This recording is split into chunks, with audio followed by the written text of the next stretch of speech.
Sean todos muy bienvenidos a un capítulo más de Cubels Podcast.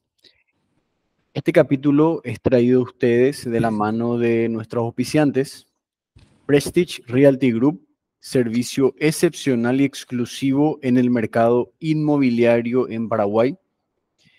Inmobiliaria Galeano Bienes Raíces, el broker Gary Galeano, con más de 10 años de experiencia en el rubro, puede asesorarte para lo que sea comprar, vender, alquilar. Y bueno, ya sabes, vos podés acceder al contacto de ellos a través de los links que están en la descripción. Y también me gustaría dejar un espacio para mi emprendimiento, Centro de Estudios Cubels Casco, guiamos tu camino de ingreso a la universidad. Además también de apoyo para nivel secundario y universitario, preuniversitario.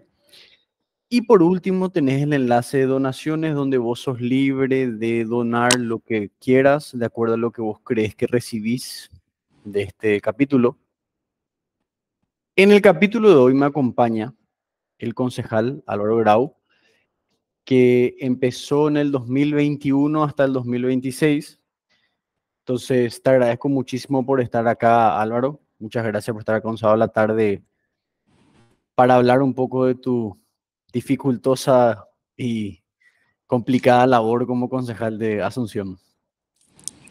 Bueno, muchas gracias a vos también, Alexis, por la invitación, a toda tu audiencia, un saludo grande. Sí, la verdad que es importante poder tener medios por los cuales llegar, comunicar, no solamente la gestión que uno hace, sino las ideas que uno representa, las ideas que uno forjó a lo largo del tiempo, ¿verdad? Como yo siempre dije y sigo diciendo, para hacer política uno tiene que saber transmitir las ideas que uno tiene, saber transmitir cuáles son, digamos, las experiencias, ¿verdad? Y eso algunos le llaman la batalla cultural, ¿verdad? Y yo siempre dije y voy a seguir sosteniendo, si bien para algunos la batalla cultural es algo inventado, una cuestión así, pero es un nombre que se le dio a algo que sucede en la política, ¿verdad? Porque la política trasciende no solamente el ejercicio de la misma en las entidades públicas o privadas, sino política se hace todo el tiempo, ¿verdad? Desde una reunión de vecinos, desde un grupo de amigos que se va a un parque y que, digamos, hace algún tipo de actividades. Entonces, la batalla cultural es una manera más de hacer política y para mí es tan importante la batalla cultural como la batalla política que se tiene que dar, porque de esa manera es la forma más efectiva de que las ideas de cada uno, sean cuales fueren, porque todos tenemos la libertad de pensar como queremos, pero que salgan adelante. O si no, estamos perdiendo el tiempo mientras otros sí hacen la batalla cultural en los diferentes lugares, solamente hacer batalla política, entonces te quedas sin un semillero para poder el día de mañana tener más gente que pueda pregonar, enarbolar o levantar las banderas que uno levanta. Muy interesante lo que dijiste, lo que es la batalla cultural, que es algo que se volvió como, podríamos decirle, medio viral en los últimos años, ese término que se acuña de distintas maneras en muchas cosas, pero yo creo que está tan bien que eso se empiece a hablar acá, porque acá yo te diría lo que, si yo te digo que es mi percepción, es una mentira, porque no es mi percepción, es un hecho, que acá no existe o pareciera que no está establecido un sistema de ideas. Eh, el partido político que está en el poder, que es el Partido Colorado, está totalmente alejado de su ideología, de su estatuto. Nadie habla luego de ideas. Las únicas ideas, vamos a decirle ideas, porque no son ni siquiera ideas, que les escuché repetir como loco fue Dios, patria y familia en esta campaña política. Más de eso no he escuchado absolutamente nada. No hay una ideología real, no hay nada serio. Entonces está bueno empezar a instalar eso porque dijiste, algo muy importante. Las nuevas generaciones también tienen que empezar a hablar de esto, a hacer política. Y es importante que para hacer política empezar a subir el nivel, subir la vara de lo que se habla, de lo que dice el político, de cómo se comporta el político. Justamente la otra vez me estaba plagueando por este tema de Yamil Gaif, que si vos le lees a Platón, Platón en la República, hace 2400 años más o menos, ya dijo cómo deberían de ser los gobernantes, al menos en conducta y lo que deberían saber. Y a veces, no sé, te da tanto, a mí al menos me da ese bajón cuando veo el comportamiento de la gente que está acá, porque esa gente al final es reflejo nomás de lo que somos nosotros como sociedad. Totalmente, y vos sabes que para complementar eso, no solamente, digamos, los partidos políticos están vaciados de ideas o de agendas políticas, eh, sino, digo, pero no solamente el espectro político, sino los partidos políticos están vaciados de ideas y de agendas políticas. Y no está malo tener una agenda política, al revés, yo creo que es lo mejor. Salvo el Frente Guazú en el periodo anterior, ellos tenían su agenda política, ellos sabían a lo que venían a la política, qué querían instalar y cuáles eran las ideas que querían transmitir. El resto de los partidos estaban vaciados de ideas y de agendas políticas, por eso es que siempre aquellos que no estamos de acuerdo con las agendas políticas como las del Frente Guazú, ¿verdad? Y levantamos más las banderas de la libertad, del conservadurismo o otras banderas, eh, siempre vamos pasos atrás, porque mientras nosotros tenemos que terminar discutiendo lo que ellos plantean, ellos siguen instalando sus temas.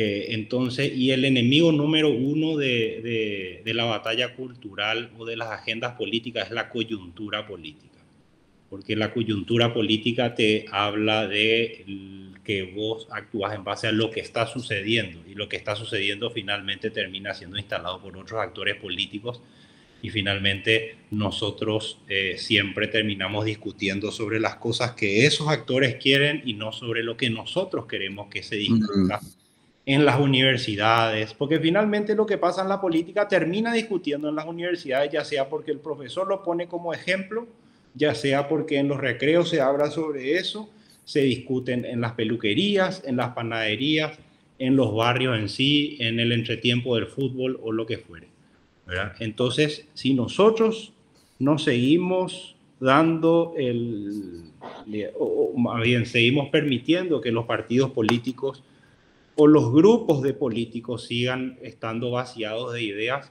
vamos a seguir llevando adelante la agenda o la coyuntural, que en este caso termina siendo la del partido de gobierno, o las agendas que otros vengan a instalar, incluso organismos internacionales, porque hay muchas agendas políticas que son instaladas en los diferentes países por los organismos internacionales, ¿verdad? Y a eso es lo que se le llama el famoso globalismo, que el Mm. globalismo no es lo mismo que globalización, ¿verdad? Hay mucha gente que es negacionista del globalismo porque confunde el globalismo con globalización, pero finalmente el globalismo son esas agendas políticas internacionales o que son instaladas por ciertos sectores y que ellos buscan que a nivel transnacional se discuta sobre lo mismo que a ellos les interesa.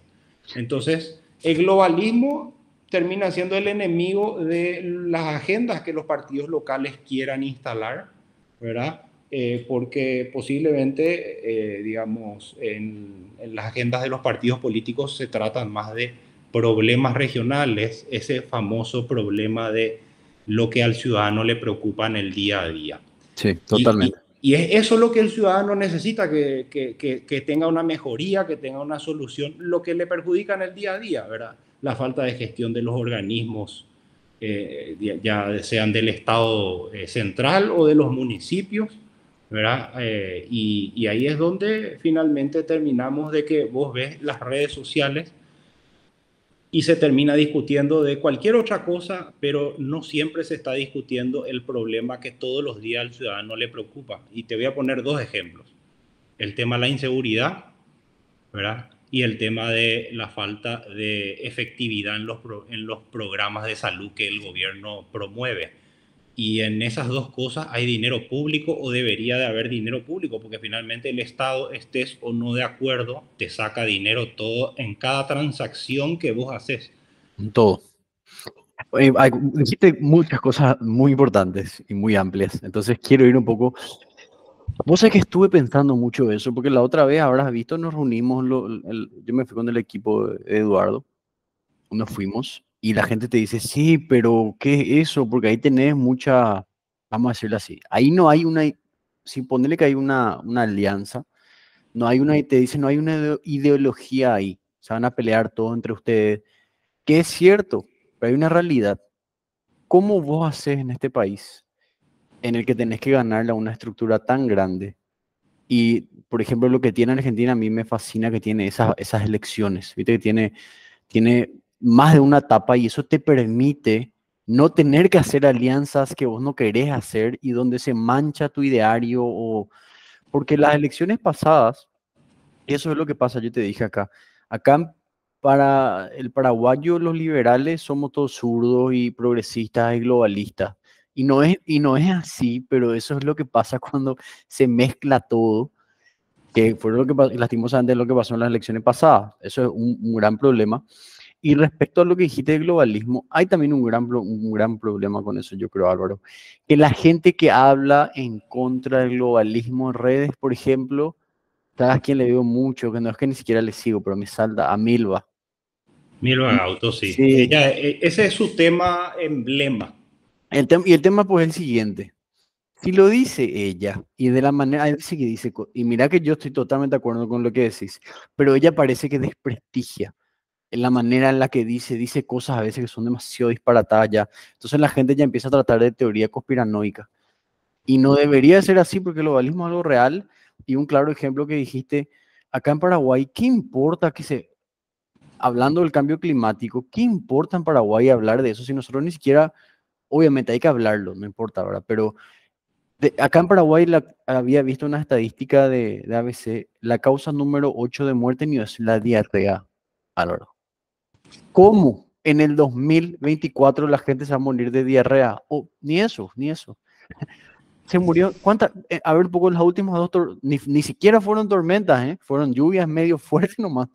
Se muere gente.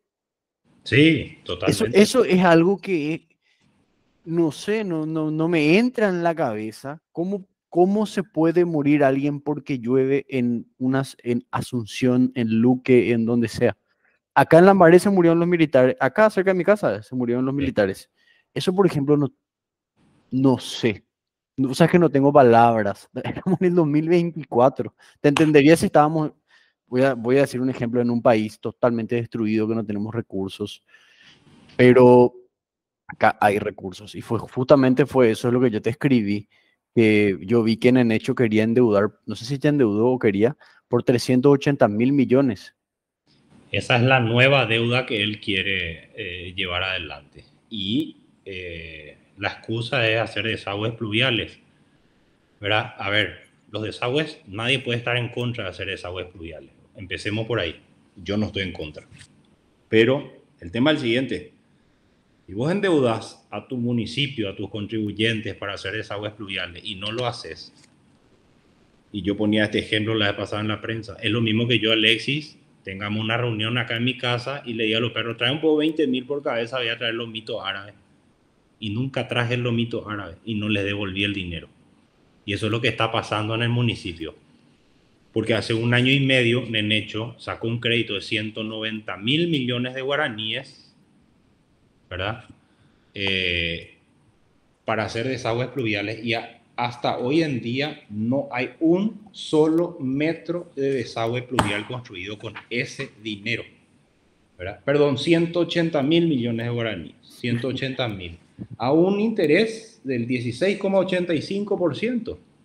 ¿Qué significa eso? Un año y medio después se está pagando solamente en intereses 42.967 millones de guaraníes y no se hizo nada. Eso es una estafa, Eso es ser un delincuente, eso es un criminal. ¿entendés? Entonces no es que yo pido un crédito porque ya ejecuté y necesito ahora. No, es más, estoy demostrando, o más bien en hecho está demostrando con sus actos que es un ineficiente y un irresponsable con el dinero de la gente, porque hace 1 año y medio tiene el dinero ahí, si es que está, y todavía no se construyó un solo metro de desagüe pluvial. Así de fácil es. Cuando vos te vas a sacar un crédito por AFD para construir una casa, no es que le pedís 500 millones de guaraníes al banco y te los entrega de una. Te aprueba el crédito por los 500 millones de guaraníes, pero te va desembolsando en la medida en la cual vos puedas demostrar el avance de tus obras.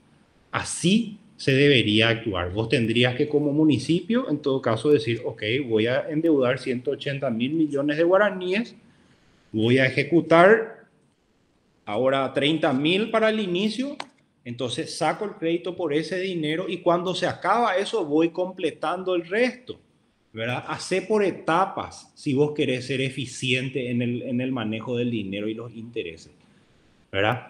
Entonces, ¿por qué qué pasa? Esto es un crédito en la modalidad de bonos. En la modalidad de bonos vos podés colocar los bonos cuando vos querés, ¿entendés? Entonces vos vas avanzando con las obras y vas colocando el resto de los bonos, ¿verdad?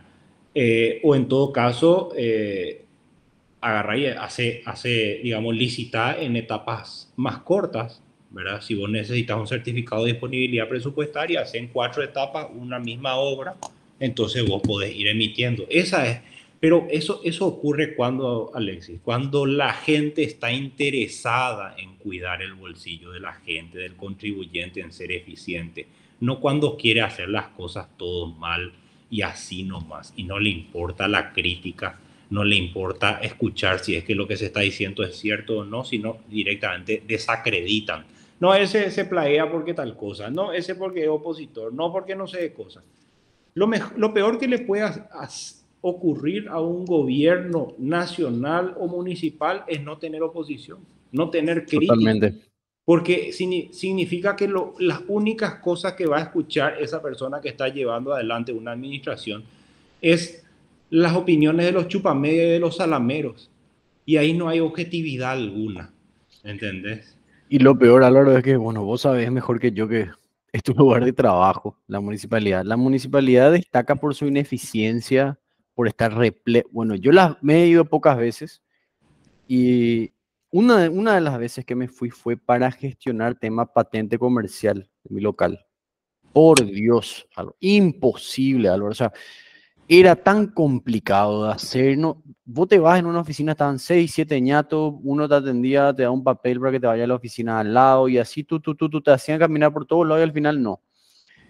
Y yo estaba, o sea, el hecho ya se endeudó, mentira, nos endeudó por 180.000 millones y ahora va a sacar otro de 380.000 millones. O sea, vamos a tener una deuda de 560.000 millones. No, Y, eso es parte de la deuda que él ya contrajo. O sea, ok. en pandemia había sacado un crédito por 270.000 millones de guaraníes para pagar proveedores desde el año 96. Antes de esto había sacado un crédito de 250.000 millones de guaraníes el año pasado para pagar salarios, sueldos y gastos corrientes. Después hizo la emisión de 195.000 millones de guaraníes para pagar bonos vencidos, o sea, para pagar deuda, porque los bonos son deuda, solamente que es otra modalidad nomás. Para hacer una explicación a la audiencia, porque siempre es importante ser preciso. La deuda es cuando vos debes dinero a otra persona. Existen diferentes modalidades de deuda. Una de las modalidades es el crédito común y silvestre, como sabemos, sistema francés, sistema alemán, ¿verdad? Donde siempre se va pagando el interés más capital. Y después está la modalidad de bono. ¿Cuál es la diferencia entre bonos y deuda común y silvestre? Es que el bono vos pagás año a año, si vos emitís 100.000 guaraníes a 5 años, vos pagás el primer año el interés, el segundo año el interés, el tercer año el interés, el cuarto año el interés y el quinto año pagás interés más capital. ¿Qué significa? El bono te da la posibilidad de que durante esos años vos no necesitas estar pagando el capital, solamente en el último año. Entonces, esa nomás es la única diferencia entre bono y el crédito común y silvestre, pero es deuda. Entonces, el tipo sacó un crédito en junio del 2023 por 195.000 millones de guaraníes para pagar capital de bonos que ya habían vencido. O sea, para pagar deuda. Después, a fin del mismo año, 2023, sacó otro crédito, un crédito, sí, normal, ¿verdad? Crédito que le llaman para financiamiento temporal de caja. Esa modalidad de crédito se tiene que pagar dentro del ejercicio fiscal siguiente, porque es temporal de caja. Y eso está contemplado en la ley, pero hay que pagar dentro de ese ejercicio, que es de 195.000 millones. Perdón, los bonos del año pasado más entonces el año pasado nomás tenés 195.000 más 250.000 solamente el año pasado. 250 más 195 son 480.000 millones de guaraníes. Que, perdón, 445.000 millones de guaraníes. Solamente el año pasado. El año anterior había sacado los 180.000 millones de guaraníes y este año ya quiere sacar otro crédito por 380.000 millones de guaraníes. O Si sea, sumamos todo, es una locura. 1.000.000 Un millón, de ¿cierto? millones. Sí, sí, sí, qué locura. Ojo, Alexis, sin contar los intereses de estas emisiones de bonos. Y Solamente sí, estamos sumando los capitales, sin contar los intereses de estos créditos. Porque en estas dos emisiones de bono, en la de 180.000 más la de 195.000, se va a terminar pagando entre interés y capital en 12 años, porque los bonos son sacados a 12 años, 1.071.000 millones. Solamente en esos dos, sin contar los otros dos que estamos hablando, lo que ahora quiere sacar 380.000 más los 250.000 millones de guaraní del año pasado. O sea, estamos en una situación muy grave. La Municipalidad de Asunción está orillando los 300 millones de dólares de deuda. hija, o sabes que no sé, no tengo palabras. Y cómo, esto a mí me sorprende, por eso yo te escribí, Álvaro, porque me dio, no se habló de esto, es como que pasa desapercibido. Es como que pasa desapercibido, no se le da el eco que requiere. Imagínate que la municipalidad tenga una deuda de 300 millones de dólares más o menos y encima otra vez no sé, yo no veo nada. Yo viví en Asunción, en el centro viví 14 años y me mudé porque ya estaba todo demasiado hecho puta. Ya era insostenible. El centro luego, insostenible. Yo vivía en el centro y viví 14 años ahí y ahora vine a Lambaré y Lambaré también es una porquería, pero al lado, esto es hermoso. Yo acá estoy demasiado feliz. Hace 2 años vivo acá y acá estoy encantado, estoy de este lugar. Es 14 que, años en el centro. es que eso es lo que está sucediendo, Alexis. Asunción es una ciudad que desde los 90 no cree en el número poblacional. ¿Y por qué? Porque finalmente la gente no ve reflejado el pago de sus impuestos, de sus tasas, de sus Y se van. contribuciones en servicio. Acá yo estoy en Barrio San Pablo. Toda la vida se le cobró al sanpablense, o como sería su gentilicio, por desagüe pluvial. No hay un metro de desagüe pluvial en el barrio San Pablo. Al poblador o al vecino de San Vicente, toda la vida se le cobró por mantenimiento de plazas. En barrio San Vicente no hay plazas. O Dios mío. sea, eso es lo que no tiene pie ni cabeza. Eso es lo que a la gente le duele, le molesta, que le venga la factura y diga, puta, yo tengo que pagar por algo que ni siquiera estoy haciendo uso. Porque no hay, porque no existe, no porque no quiera. ¿Entendés? Porque si yo vivo frente a una plaza y me cobran mantenimiento de plaza, pero no hay plaza en el barrio San Vicente, no hay desagüe pluvial, se le cobra a los vecinos el barrido de las calles y las veredas. Y yo le pregunto siempre a los vecinos, enfrente a tu casa, Pio, pasa el barrendero una vez al mes, por lo menos, me dice, jamás, me dice. ¿Entendés? Y eso es un robo a mano armada, viejo, porque incluso, no porque uno tenga la concepción solamente, porque mira, hay gente que te dice, el impuesto es un robo, ¿verdad? Perfecto. Pero acá, en nuestro país, el impuesto es una cosa y las tasas incluso son otra cosa. Las tasas digamos, es un atributo constitucional de que la tasa digamos, es legal cuando hay una contraprestación de servicio de por medio. O sea, no te pueden Claro. cobrar una tasa por algo que no hace el municipio. ¿Entendés?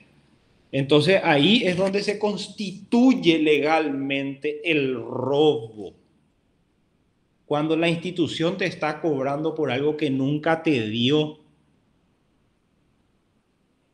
O sea, que no Y, tengo palabras. Lo que me está y contando una y mil veces yo pedí que cesen el cobro por los desagües pluviales que no existen. Nunca quisieron. Y atenden a la excusa que usan. Ñandecó de que esto es un pago solidario de los vecinos que no tienen para en donde sí hay. jodeme. Te juro, te juro.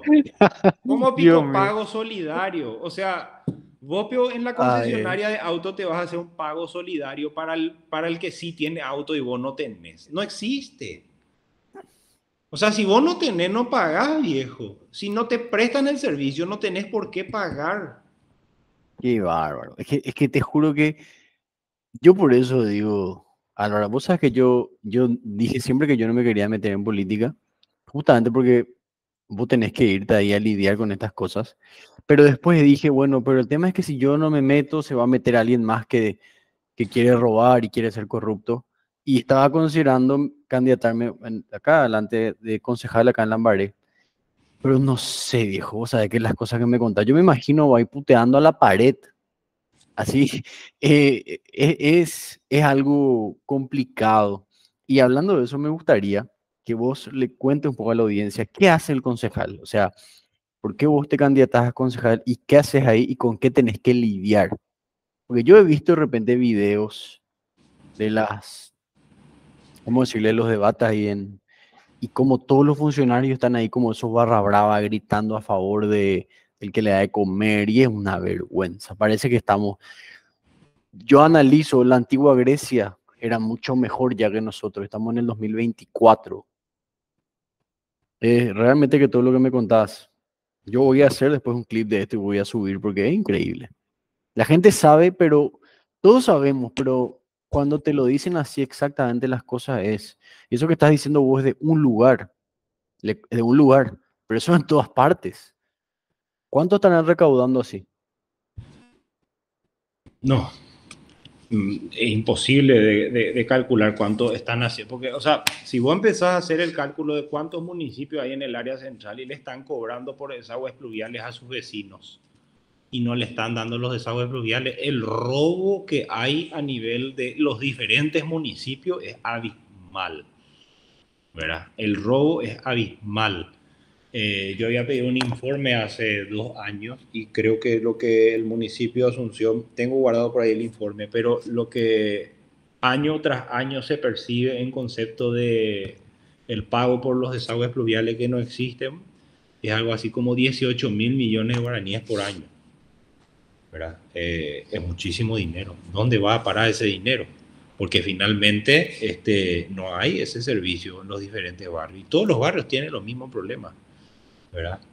Pero yendo un poco a la pregunta que me hiciste, ¿qué hace un concejal? Y mira, yo creo que el concejal cumple una de las funciones más importantes o visibles, o más bien una de las funciones que debería ser más visibles dentro del espectro político. ¿Por qué? Porque es la autoridad electa más cercana que hay a los vecinos. O sea, vos tenés un problema en tu barrio o tenés un problema, no sé, de tránsito frente a la escuela de tus hijos o un problema con algún baldío. Esos son los problemas que en el día a día le atañan a la gente. ¿Y vos a quién recurrís? Al concejal. Es lo más fácil de encontrar a un concejal, es lo más fácil de comunicarte con un concejal, ¿verdad? Por lo menos yo interactúo bastante por las redes sociales con la gente, te escriben ahí en los posteos, de repente al inbox o al teléfono, ¿verdad? Entonces es la autoridad más cercana a la ciudadanía. ¿Y qué hace? Y legisla. ¿Qué es legislar? Es hacer ordenanzas, modificar ordenanzas, derogar ordenanzas, ¿verdad? Deliberar, ¿verdad?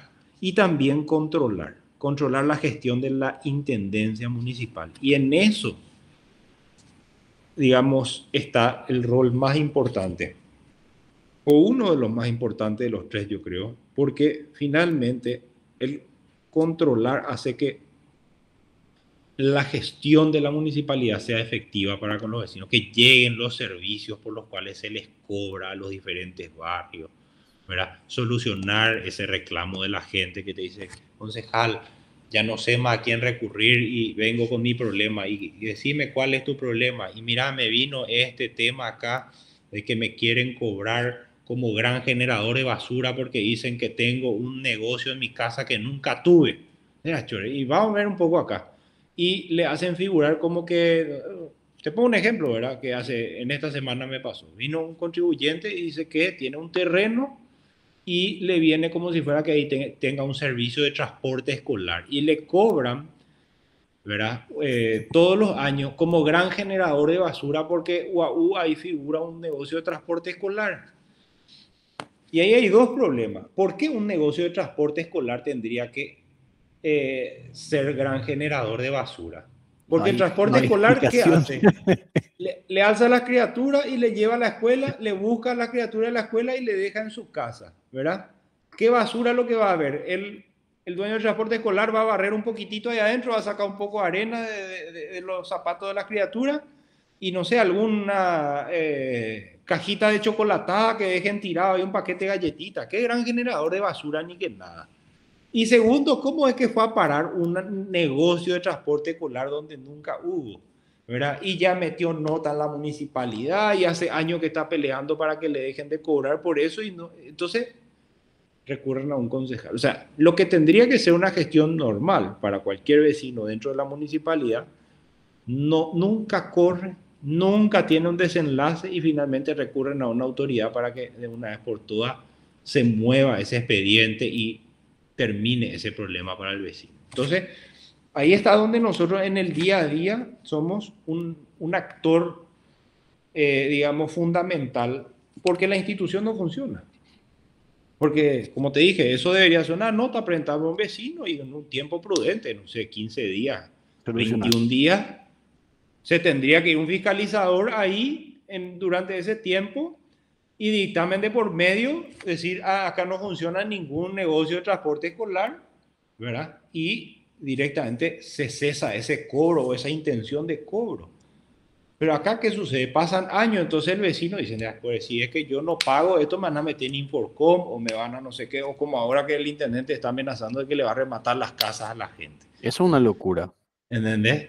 Entonces, termina pagando, o sea, termina dejando que se le robe. Y eso es que le quiere rematar las casas a la gente. Yo voy a poner un solo ejemplo nomás, Alexis. El Estado central, ¿por quién está mantenido? Por los bolsillos de los diferentes ciudadanos, ¿verdad? Bueno, le cobran a Alexis, a Álvaro, a José, a Pedro y a Arturo. Y con eso se mantienen. Eso es dinero público. El Estado central tiene sus entidades dentro de el municipio de Asunción y no pagan sus aranceles de tasas, de impuestos, de contribución. Entonces, ¿qué sucede? Se tiene que subsidiar con lo que el asunceno otra vez paga. Entonces, el Estado, en vez de pagar lo que debería pagar con lo que ya el ciudadano le da, no paga y finalmente hace que el ciudadano con sus impuestos municipales, sus tasas municipales, sus aranceles, tenga que subsidiar otra vez lo que el Estado debería pagar. Entonces el intendente, en vez de ir a decirle al presidente Peña, pagame lo que me debes, sale a decir, le voy a rematar las casas a los asuncenos. Dejémonos de joder. ¿Cómo pio vos tenés un cliente, o sea, una entidad que te dé más de 60 millones de dólares que el Estado le dé al municipio de Asunción y finalmente se terminan yendo contra los más chicos, los más vulnerables, contra el ciudadano de a pie? Te voy a rematar tu casa porque no pagas. A ver, evidentemente no pagar una cuenta no está bien, pero ¿por qué no se van a intentar cobrarle a quien tendrían que cobrarle? Porque, ¿entendés? No, van contra el que más débil es. Y lo Entonces la peor de cadena todo, siempre se rompe por el eslabón más débil, dice el y lo dicho. peor de todo, Álvaro, es que ahí hay un par de cositas. Lo primero, yo siempre, todas estas cosas que vos me contás, vos sabés que lo peor es que yo ya sé, pero no lo sé hacia detalle. Pero cuando vos sos preciso y qué diferente es cuando está en la nebulosa y se es preciso, se dan los números, ahí se siente mucho más. Por eso quiero hacer esto, porque todo el mundo puede decir, sí, Nenecho corrupto, la municipalidad, pero cuando se escuchen estas cosas, y imagínate, yo siempre, esto es algo que siempre suelo decir, a mí no me quita la esperanza, no me quitan la esperanza los políticos corruptos, sino la gente. ¿En qué sentido? La gente, hoy por hoy, imagínate tú, acá en Paraguay te cobran por todo. Acá realmente que, si bien la tasa impositiva es baja, pero te cobran por todo. Por todo, no hay ni un servicio gratis. Acá te cobran por todo. Y guau, quieren decir que el Partido Colorado es de derecha y los colorados le festejan a Milei y le festejan a... ¿Cuántos ñembos colorados libertarios yo veo y yo digo, viejo, qué es lo que pasa acá? Esto no, está todo mal, está totalmente mal. Y ahora vi también que ayer vi, te quería preguntar, o antes de ayer, no me acuerdo, que salió un hecho a decir que le van a dar trabajo a los cuidacoches. Y decime una, qué coincidencia. Llegando otra vez las elecciones, le van a dar trabajo a los cuidacoches.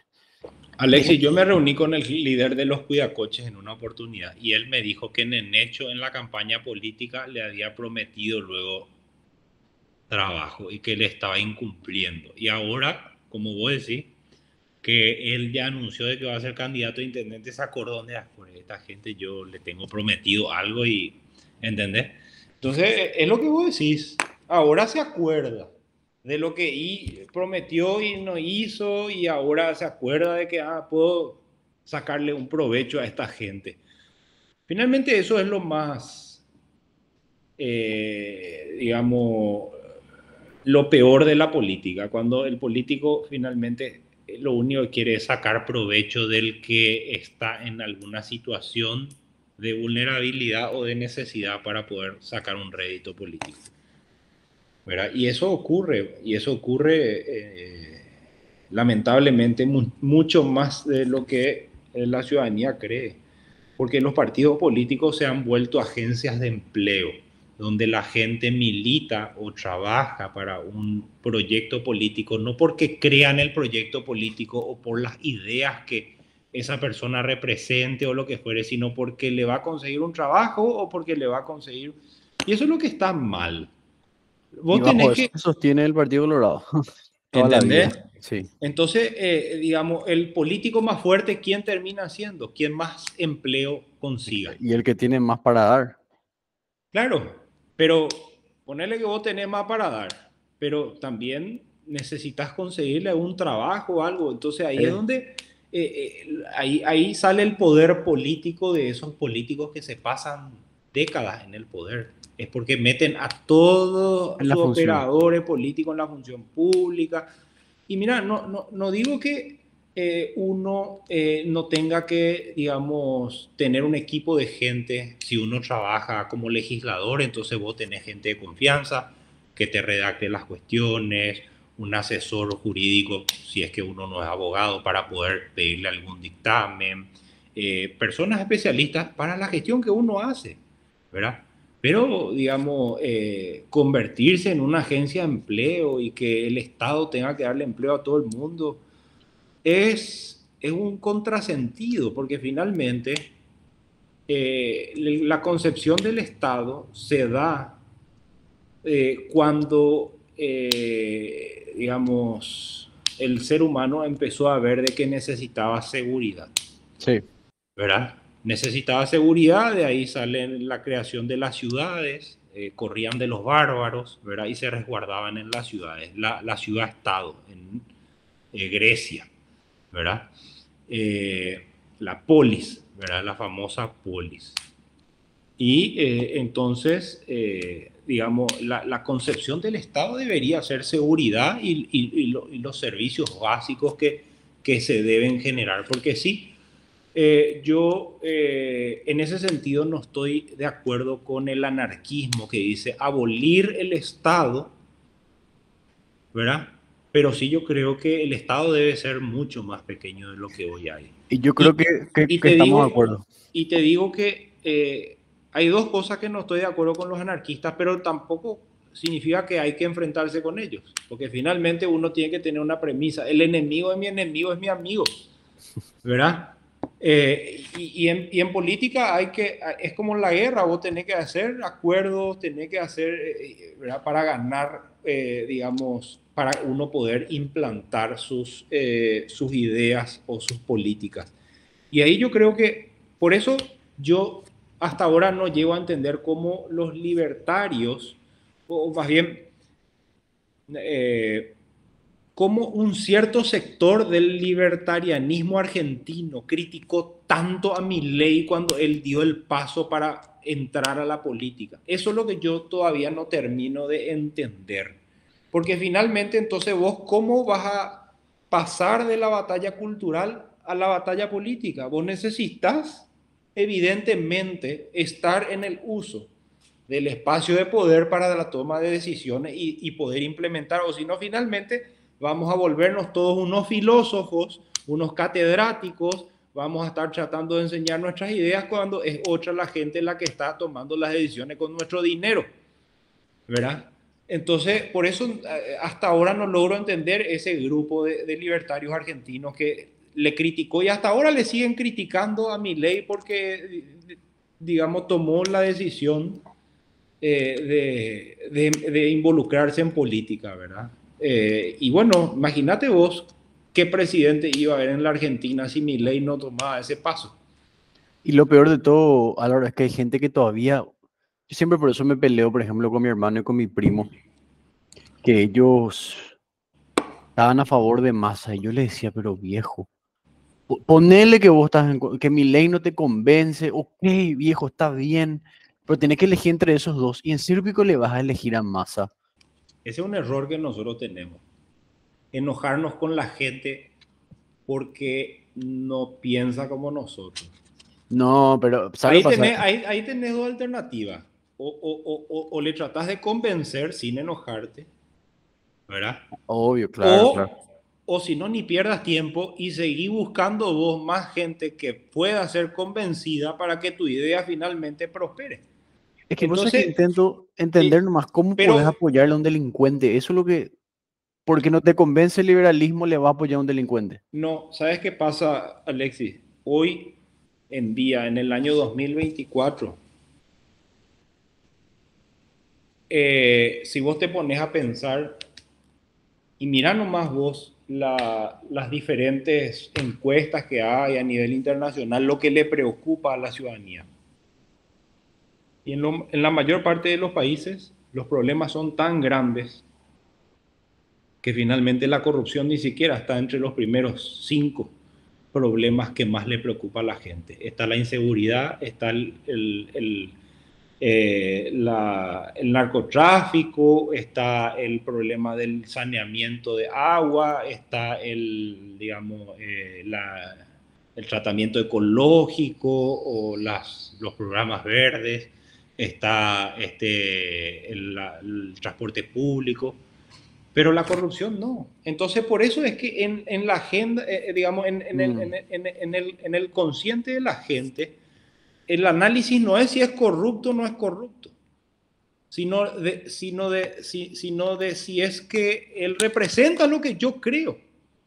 ¿Entendés? Entonces, nuestro debate tiene que ir por ahí. Los que pensamos igual tenemos que transmitir nuestras ideas y hacernos conocer, ¿verdad? Y ese es un trabajo muy importante que hizo Milei durante años, Sí, ¿verdad? bastante, sí. Ese sistemáticamente él iba, ¿verdad?, poniendo sobre el tapete político o sobre la mesa de debate político las ideas que para él eran importantes. No se centraba en, no, pero fulano es corrupto, no, pero mengano, no, no, no. Lo que es importante. Por eso nosotros en Asunción tenemos que hablar y tenemos que mostrarle a la gente por qué no se hacen los desagües, por qué enfrente a su casa no se barre, por qué el transporte público es deficiente, ¿verdad? Porque entonces estamos en una época de la historia en donde la gente vota personas. Sí. Ya no es más ni partido ni idea, es la persona. ¿Entendés? Y Pasa que la lo que persona, dijiste, ¿por qué? Porque la persona representa tales ideas. claro, ¿Entendés? Por eso un tipo como Donald Trump, que no era político, terminó siendo presidente de la República. Por eso un Jair Bolsonaro, con un partido muy chico, llegó a ser presidente de la República y con mayoría en las cámaras. Por eso un tipo como Milei logró de ese 20%, 20, ¿cuánto fue que tuvo en las PASO? no me acuerdo, pero 22 creo que por tuvo, ahí algo era así. así.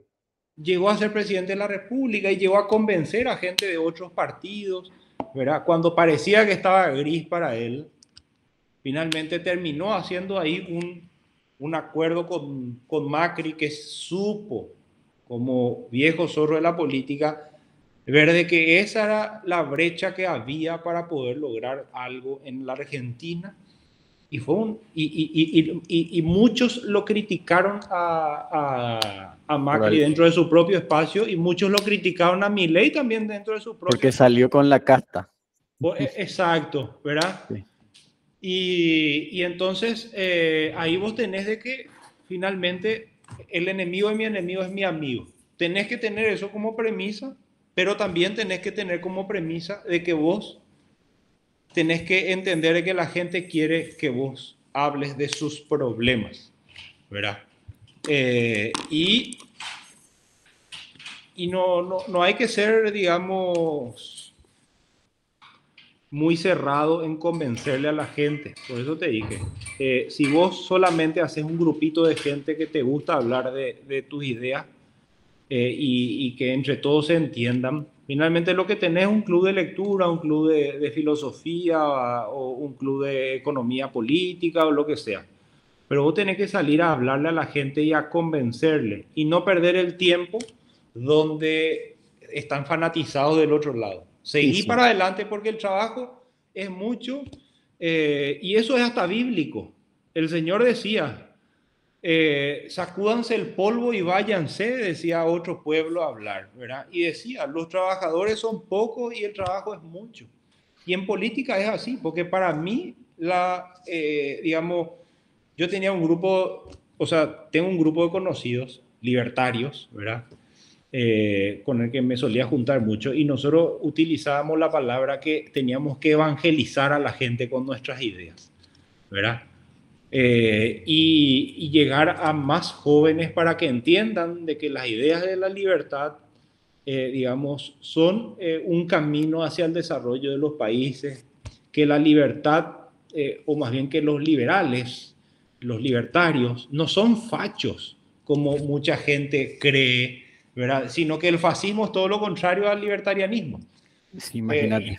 ¿Entendés? Entonces nosotros hablábamos de que teníamos que evangelizar, ese era nuestro término, ¿verdad? O sea, Mm. y cada uno está en su ambiente y cada uno dentro de su ambiente tiene que evangelizar y si es que no hay forma, y bueno, no podemos pretender de que todos piensen igual a nosotros, porque a mí no me gustaría que mi familia se enoje porque yo pienso diferente y ellos no se tienen que, yo no me tengo que enojar con ellos si piensan diferente, pero con el tiempo la gente va entendiendo las cosas y mucha gente seguramente con el tiempo en la Argentina se fue dando cuenta de las cosas, por eso terminó votando a Milei. Hasta la gente más progresista, kirchnerista. Pasa que es Y mira, complicado. fíjate esta Bergman. era la Sí, candidata de la izquierda radical en Argentina. sí. Ella no le apoyó a Massa, tampoco dijo que iba a salir a apoyar a Milei, pero es una gran ayuda, o fue más bien un gran, algo muy bueno que ella diga, yo no le apoyo a Massa, porque Claro. finalmente el no darle el apoyo es indirectamente darle el apoyo a Milei. Tomar postura ¿Verdad? también No es. sé no sé si fue con esa intención, pero se dio cuenta ella que Massa no representaba las ideas que para ella tenía que representar o que Sí. él decía que representaba. Entonces finalmente ella dijo, no me convence ninguno, no hago nada. Lo más probable es eso, ¿verdad? Pero, digamos, cuando finalmente la gente entendió de que votarle a Massa era más de lo mismo, dijo, o le voto a Milei o no me voy a votar. Y finalmente terminó ganando la gente que le votó a Milei. Entonces yo creo que la política es una carrera de resistencia, una maratón, no es una carrera de velocidad. Y eso es porque la batalla cultural y la batalla política demora meses, no, décadas, sí. ¿Entendés? Mi Entonces, esperanza es eso acá también en Paraguay, que la gente, eso luego fue cuando Milei ganó, yo dije, puta, eso significa que si en ese país se logró que gane algo tan distinto, mi esperanza, dije, acá se puede. Y te quería contar, estuve leyendo el libro de Fabián Chamorro que se llama El origen de los partidos políticos en Paraguay, de que sí, estamos hablando de los políticos que utilizan las instituciones públicas para dar empleo. Esta estadística es de 1887, Álvaro. sí, Teníamos 5 ministerios y para esos teníamos 344 funcionarios. 1887. O sea, dimensioná eso, de que ya desde, y ahí luego empezaron los partidos políticos, y ya desde ahí sigue el mismo modelo, y desde ahí siempre el mismo partido fue el que complicó todo en este país, no cambia absolutamente nada. Ahora lo que dijiste es muy importante, que dijiste los problemas de la gente, hablaste de desagüe, ta. Lo que para mí es el objetivo, ¿por qué le doy tanto énfasis a la corrupción? Porque la gente tiene que terminar de entender que si bien la corrupción no es un problema que a ellos les preocupa eso, pero la corrupción hace que haya eso. Todo lo que contaste, ¿verdad? Que esa es la batalla, que la gente entienda. Y es mi esperanza. Yo tengo fe de que la gente, especialmente ahora, porque, bueno, yo soy docente y enseñé 2 años en un colegio. sí. Y yo le preguntaba a los alumnos, 15 años, a los 15, 16, 17, fueron las elecciones, yo le preguntaba, ¿qué opinan de las elecciones? Y me decían cosas, vino luego un alumno de primer curso y me dice, profe, ¿qué opinas de ser liberal minarquista? Y yo digo, hija de mil, yo a los 15 años viejo no tenía idea de esas cosas. Hoy tenemos jóvenes así mucho más adentrados y politizados. Y ellos son mi esperanza, porque yo no creo que haya un pendejo de 16, 17, 18 que quiera más de lo mismo. Es más, yo creo que muchos están inclinándose hacia las ideas de la libertad. Yo creo que esa batalla cultural se está ganando de a poquito. Y ahora la batalla acá creo que es hacerle entender a la gente que el status quo acá no es todo lo contrario a eso, que ellos hablan de que son eso, pero es todo lo contrario a todo lo que dijiste, deuda, deuda, deuda, deuda. Eso no tiene nada que ver con el liberalismo económico. O sea, es una mentira relacionar esas ideas. Y se nota, porque hay muchas figuras que se hacían llamar liberales, libertarios acá en nuestras redes sociales, en Twitter. Twitter Paraguay, pues chico. Sí. Y se nota quienes guau son de liberales, libertarios y de repente son así colorados y vos decís, ¿qué está pasando acá? Es obvio que esa persona quiere algo a cambio. Y lo peor de todo es que eso que le dan, se le da, probablemente se le da algo, pero ¿qué es lo que le dan, Álvaro? Migajas, migajas. Sí. Pero hay algo muy importante y hay algo muy lindo de la batalla cultural. Digamos que a nosotros, la batalla cultural, ¿de dónde nace? La batalla cultural nace de un sociólogo, periodista y político italiano que se llamaba Gramsci. Gramsci que decía, por las armas nosotros no vamos a hacer la revolución, tenemos que hacer la revolución de las ideas, tenemos que tomar las escuelas, las universidades, los centros los sindicatos, los centros de, qué sé yo, de enfermería, los centros de obreros, ¿verdad? Los medios de comunicación, los periódicos, y desde ahí nosotros, una vez estando ahí adentro, tenemos que transmitir nuestras ideas y ganar la revolución así. Y así lo hicieron. Desde ese entonces existe la batalla cultural. Pero lo lindo de la batalla cultural hoy en día, que eso hace que sea mucho más fácil para nosotros, es que vos tenés en el colectivo la gente que entra a TikTok y que está mirando a Nayib Bukele, ¿entendés? Sí, sí, sí, Y a sí, mí sí. me da todo piel de gallina ahora, porque sin que uno esté en el colectivo haciendo la batalla cultural, las redes sociales nos están dando una mano gigantesca a nosotros. ¿Entendés? Porque existen los Nayib Bukele, porque existen los Milei, porque existen los Santiago Abascal o Donald Trump o Marco Rubio, Álvaro Uribe, y ahí tenés gente que habla de seguridad como Álvaro Uribe y Nayib Bukele. Gente que habla de cuidar el empleo, al industrial y generar las condiciones políticas para la fuente de trabajo como Donald Trump. Tenés a gente que pelea contra la corrupción, ¿verdad? Y las agendas digamos, implantadas por, digamos, los organismos internacionales, como, por ejemplo, Santiago Abascal. Tenés Milei que habla de economía más que nada, porque Milei es un tipo, es tan economista que en su discurso inaugural de presidencia se pasó hablando de Sí, economía y números, cuando tenía que dar un discurso político. sí. Pero entonces tenés un condimento de gente que todo el tiempo esa batalla cultural está siendo alimentada por esa gente y porque a la gente le gusta escuchar y eso le da digamos, una esperanza tremenda, darse cuenta de que El Salvador, y ahí Imagínate. tenés, Mm. Medellín en los 90 la ciudad más violenta del mundo. El Salvador, hasta hace pocos años, una de las ciudades más violentas de América Latina, si no era la ciudad más violenta, ¿verdad? Entonces, ¿y ahora qué pasa? Las maras están escondidas y la gente de bien está segura en las calles. Medellín hoy, con un 40% de pobreza, una de las ciudades más seguras de América Latina también.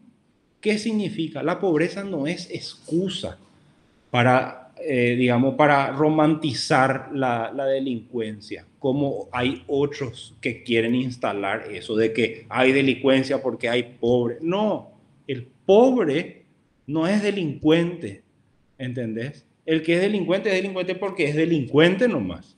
Yo concuerdo contigo, totalmente. Entonces, sin que uno esté haciendo la batalla cultural, eso se está alimentando a través del TikTok, del Instagram, del mismo WhatsApp, porque los videos recorren y recorren.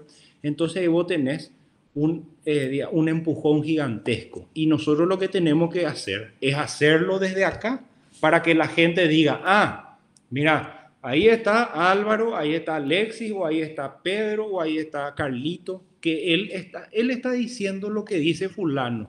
Eso es cierto, porque allá pudieron en contra de la delincuencia, pudieron en contra del microtráfico, pudieron tener escuelas seguras para que los niños vayan y salgan de la escuela con seguridad, pudieron, digamos, derrotar a los carteles de la droga o pudieron lo que sea. Entonces, hay esperanza, porque mientras hayan modelos exitosos y nosotros sepamos transmitir esas ideas, vamos por el camino correcto. Hay que, evidentemente, conseguir más gente que sean agentes multiplicadores de estas ideas, ¿verdad? Y evidentemente, en consecuencia, hay que trabajar en la batalla política porque si nosotros solamente nos dedicamos a transmitir las ideas, estos partidos tienen una maquinaria gigantesca electoral que te mueven esa maquinaria al día de las elecciones como un auto de Fórmula 1 y finalmente te terminan pasando por arriba. Entonces hay que trabajar en las dos cosas no descuidar, una es tan importante como la otra y las dos se necesitan a sí mismas. Estoy totalmente de acuerdo. Y eso es algo que estabas hablando de Nayib. Te demuestra también, viste eso que él decía, si alcanza si no se roba. Exacto. Que acá la excusa la otra vez, imagínate, el que fue ministro de Educación fue mi profesor de facultad.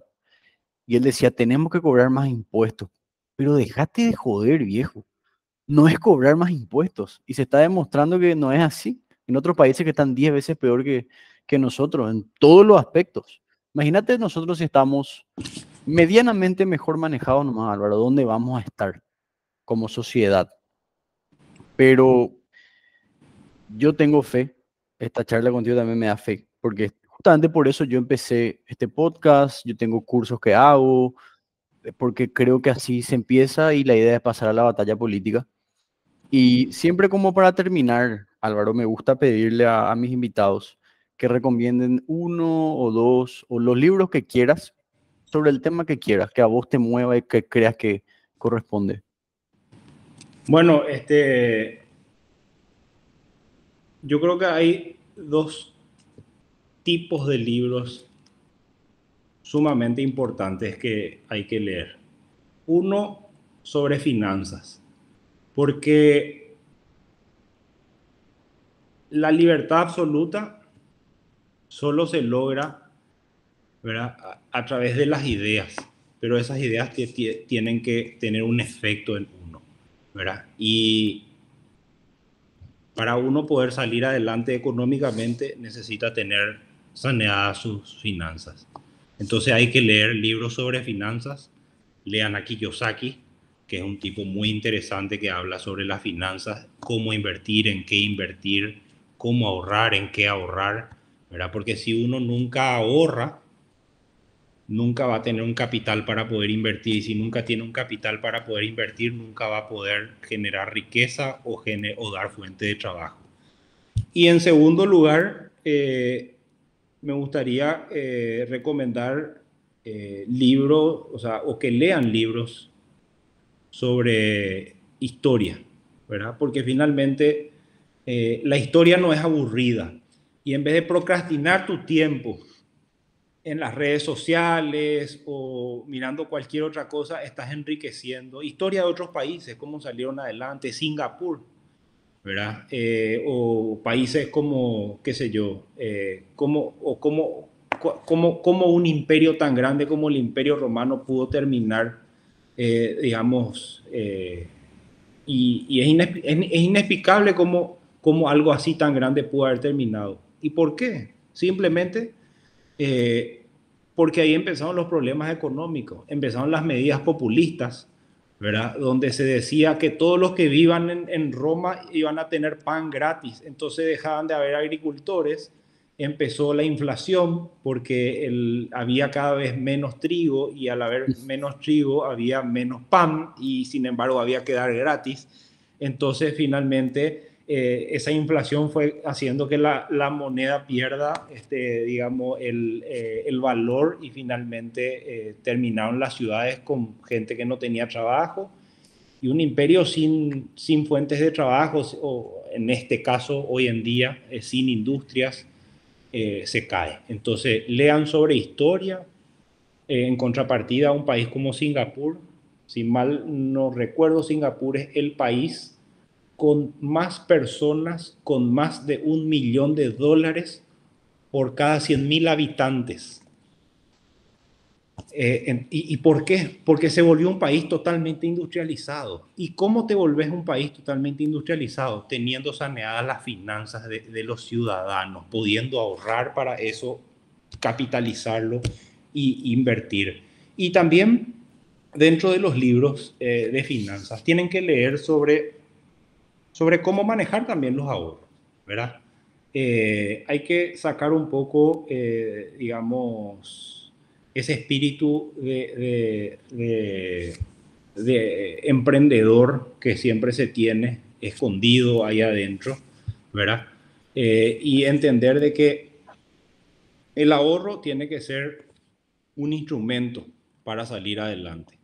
¿verdad? Y buscar cómo invertir eso en algo que te pueda dar rédito, porque tener el dinero parado en el banco, finalmente, si vos sos una persona muy ordenada en tus finanzas, no es muy redituable al futuro. Por lo menos si compras un terrenito en algún lugar, siempre digamos, el inmueble se termina valorizando, ¿verdad?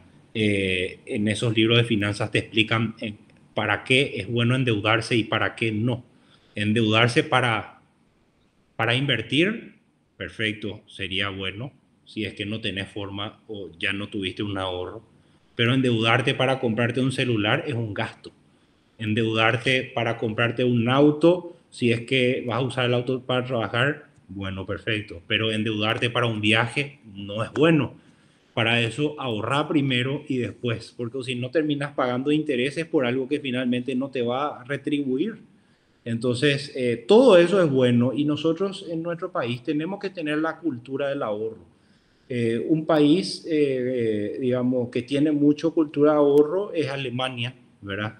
Entonces, ellos tienen mucho más posibilidades de invertir a la hora ¿verdad? Pero evidentemente también el ahorro tiene que ser cuidado para que no se deprecie cuando uno lo tiene, porque la inflación te termina comiendo el ahorro. Si es que vos solamente te dedicas a ahorrar, ahorrar, ahorrar, entonces ahí es donde tenés que combinar un poco. Pero sí, los libros de historias también son buenos, porque, yendo al otro punto, porque la historia pues no es aburrida, porque son cosas que sucedieron. Entonces son cosas que te atrapan y finalmente terminas adquiriendo el hábito de la lectura con algo entretenido. O si no te gusta la historia, porque hay gente que puede llegar a aburrirle, y que lea novelas por lo menos, ¿verdad? Novelas clásicas o que le lea a algunos autores que escriben cosas interesantes. No sé, Julio Verne, pueden leer a Platón o pueden leer, qué sé yo, la vida de algún político, de algún santo, algo que finalmente termine contribuyéndole a algo, porque siempre cuando uno lee cosas interesantes, termina aprendiendo algo y siempre se va a quedar con algo de este, de algún libro, ¿verdad? Y por otro lado, es mimarse un poco a sí mismo, es darse un espacio dentro de toda esta locura y este bullicio de información que hay por todos lados, es darte un espacio para vos, ¿verdad? Haciendo algo que... Y también uno tiene que pensar en uno de repente, porque si uno está mal, ¿cómo va a dar algo bueno para el otro? ¿Verdad? Entonces, yo creo que la lectura tiene que ser incentivada por esas dos cosas. Y, y bueno, si te toca tener un hijo, una hija, y bueno, ¿por qué no comprar un libro de cuentos y aprovechar y leerle a los libros de cuentos a las criaturas que antes se hacía mucho y eran una buena excusa para pasar un rato de tiempo cuando tu papá se sentaba o tu mamá Te a leer leía. un libro de cuentos antes de dormir? Y eso hay que volver a estimular. Pues ¿Vos tenés finalmente hijos, Álvaro? tengo una hija de 1 año, Ah, ¿verdad? mira un poco, mi hija tiene 8 meses. ¿Viste? Así, y ya le compramos los libritos, igual rompe todo, ¿verdad? Pero Sí, la idea es que porque viste que esto es un fenómeno que se ve mucho, que a mí me duele mucho ver. Criaturas, niños, ni 1 año no tienen, con celular, con tablet, que eso es lo que acá con mi señora queremos evitar a todas costas sí. e insertarle ese hábito de la lectura. Bueno, mi hija tiene suerte que yo doy clase todo el día y doy con ella así en mi brazo. Entonces, ella está ya desde ahora en el mundo de la lectura y en el mundo del estudio. Y qué interesante es que pasa que también vos para poder inculcarle a tus hijos esas cosas tenés que ser una persona entendida. Entonces, por ahí va también lo de leer. Y te quería comentar sobre las lecturas que recomendaste. Yo le leí a Kiyosaki cuando yo tenía 16 y yo te puedo decir que sí, evidentemente todos los libros pues tienen sus pros y sus contras. Habrá algunas cosas que bueno, qué sé yo, capaz uno no está de acuerdo, pero yo te puedo decir que ese libro me causó un impacto a los 16 años que me cambió la vida. Y hoy soy quien soy y veo y me hizo cambiar viste ese camino que uno tiene de yo voy a terminar el colegio, voy a estudiar, voy a tener buenas notas, voy a tener un buen trabajo, ¿entendés? Esa fue la Sí, mentalidad. Y eso me hizo cambiar y me volví emprendedor gracias a que le leí. Y hablando de historia, vos sabes que yo siempre me consideraba malo en historia, pero ahora, supongo también que era por la edad y eso, pero últimamente me gusta mucho y estuve leyendo este libro que escribió el abuelo de Santi Peña. No sé mira. si este libro, mira, de Eusebio Ayala, es Eusebio Ayala. Hay Sí, dos libros que escribió Peña Villamil y qué interesante leerle a un político liberal, pero liberal de verdad. Y, y lo más increíble de lo que dijiste de leer historia es que la historia pues es cíclica. O sea, vos ves lo que pasó en Roma y por qué seguimos haciendo, ya está ni claro que no funciona, pero la gente parece que lastimosamente no entiende o mejor podríamos decir que es por ignorancia. Entonces, te quiero agradecer tu tiempo. Ahora hablamos muchísimo. sí. Hablamos casi una hora y media. La verdad que disfruté mucho el podcast y estoy seguro que a la gente también le va a gustar mucho. Te agradezco No, tu de tiempo. nada. Te agradezco Y tu mira, tiempo. para darte el nombre, Sí, para no dejar tan al aire, aparte de Kiyosaki, que sus libros son en general todos muy interesantes, pero se puede leer un libro muy bueno de economía de Thomas Sowell, ¿verdad? Que es economía básica, ¿verdad? Y de historia, me gusta siempre recomendar sobre Kennedy. ¿Por qué? Porque hay muchos libros de Kennedy, ¿verdad?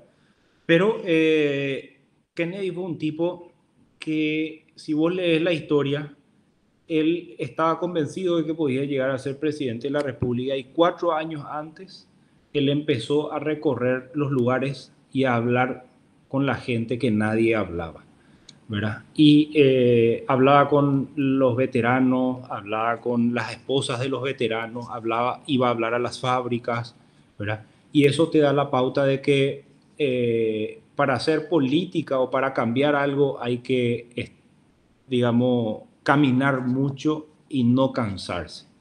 Y todo el mundo decía, este muchacho no va a llegar, digamos, es un hijo de rico que no va a llegar a nada. Y finalmente él, contra todas las predicciones, llegó a ser presidente de la República. Lo terminaron matando, ¿verdad? En una situación muy... hasta ahora hay muchas teorías sobre su muerte, ¿verdad? Seguramente nunca vamos a saber realmente por qué lo mataron, pero evidentemente que él estaba yendo contra lo que hoy se le llama el Deep State, ¿verdad? totalmente. Entonces, hay que tener esa valentía, saber que se pueden llegar a lograr cosas, ¿verdad? Pero hay que ponerle todo el empeño de uno y saber que, digamos, eh, Dios pone a las personas indicadas en los momentos indicados para lograr los cambios. Entonces, si uno trabaja en consecuencia de esa premisa, vamos a lograr lo que queremos, ¿verdad? Y bueno, recomendé este de Thomas Sowell en honor a un primo mío que me lo regaló y me dijo, Álvaro, tenés que leer sobre economía, tomá, te dejo. Incluso me acuerdo que yo estaba de viaje y me lo dejó encima de mi cama y cuando yo volví encontré el libro ahí de regalo y un excelente libro de economía. Es un libro que, digamos, te abre el interés para seguir leyendo sobre economía. Espectacular, Álvaro. La verdad, yo noté ese de economía básica, me interesa bastante.